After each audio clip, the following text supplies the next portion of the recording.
although we have a rapidly ageing population, the funding for research on issues which relate to older people and that ageing population is lagging behind.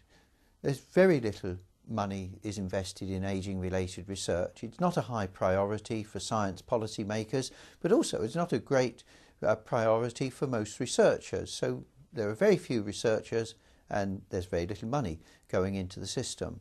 So SPARC has set out to increase the number of people who are involved with ageing research by encouraging them into the area, giving them pump priming funds and making sure that they do excellent work. And then on the basis of that research excellence, they should be able to go off and apply for more substantial funds and in that way increase the capacity of the UK for ageing research.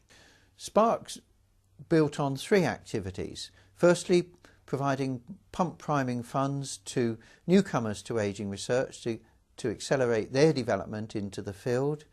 Secondly, workshops where we can tell all different sorts of stakeholders and interest groups about what's going on and the nature of ageing research, particularly the SPARC projects. And finally, advocacy to policymakers, particularly in government, but also in other organisations. The SPARC Awards scheme proved to be very popular. We had over 200 applications for awards and we funded 34 of them. And the projects range from furniture design for people with dementia through to stem cell research, and there's all shades in between. SPARC as a programme has actually done a great deal more than most of the other research programmes I've been involved with throughout my career. And that's, I think, largely down to how a community of young researchers have been brought together on a regular basis to share ideas and engage with a wider stakeholder group who otherwise perhaps wouldn't really be aware of what research can and does do for a society like ours. And I think it's, in my experience, almost unique to have had so many workshops, such as sharing, dissemination of information, that has really actually sparked younger researchers in a way which perhaps one couldn't have anticipated before. So yeah, an extremely successful spend in terms of research council's money. Yeah, very, very important. It sort of places you within a community of sort of interested people on older people's issues, particularly about older people and quality of life and things like that. So you interact with other academics who are interested in the subject, particularly younger academics coming into it for the first time.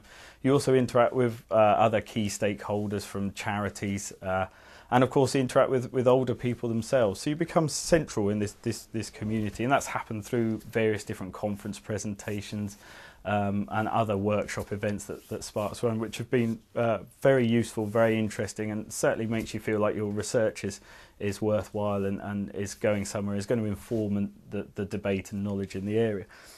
SPARC believes that older people have as much right to hear about what's going on in universities and the latest research as other scientists, and so it works to a basic belief that we should get out on the road telling people about what we're doing. In the last 4 years we've run nearly 50 workshops, principally to audiences of all comers, although some have been to specialist groups, and these have been extremely well received. Typically at a workshop, over 50% of those attending will not be scientists or specialists, but will be representatives of health and social services, of charities, older people and their carers, and the rest will be either academics or scientists which are working in government or for business. The topics of these workshops are varied, but they all relate to older people, what their needs are, the issues that they face and the problems that they face in continuing to live independently. There are three special things about the SPARC workshops. Firstly, and perhaps many people think most important, they're free. So people are not barred by any cost. Secondly, we put all the presentations on the SPARC website afterwards, and this is a much visited resource. We get many hits every day. And thirdly, we organise the workshops in a couple of ways to really encourage networking.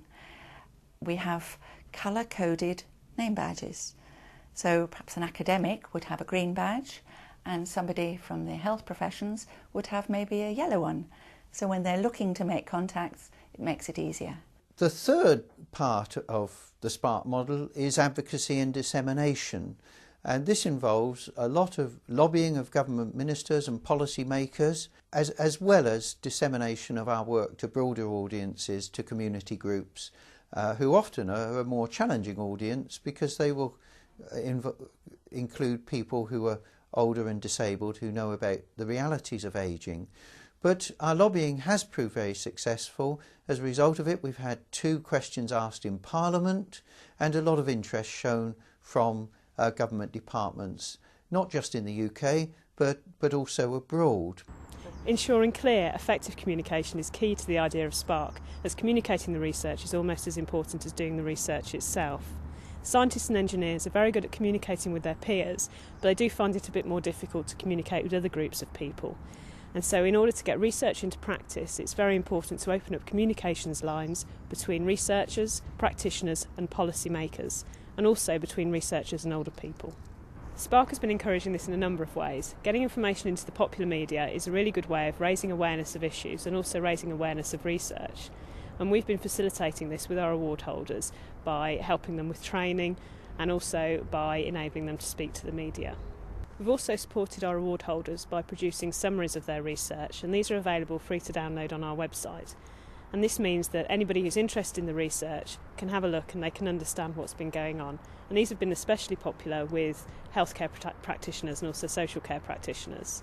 Another method we use is audio interviews, and we've got a series of audio interviews with award holders on our website. You don't have to download these, it's really easy, you just press play and you can listen to them. So this means that it's a very accessible way of getting our research across. SPARC set out to show that by getting young researchers in particular closer to older people, they could do better, more meaningful research. And we've been very, very successful in achieving that objective. SPARC's also been very successful in meeting its objectives for outreach to the public through its workshops and advocacy activities. But as with all things, the funding for SPARC has come to an end, and it's going to be succeeded by a rather different initiative.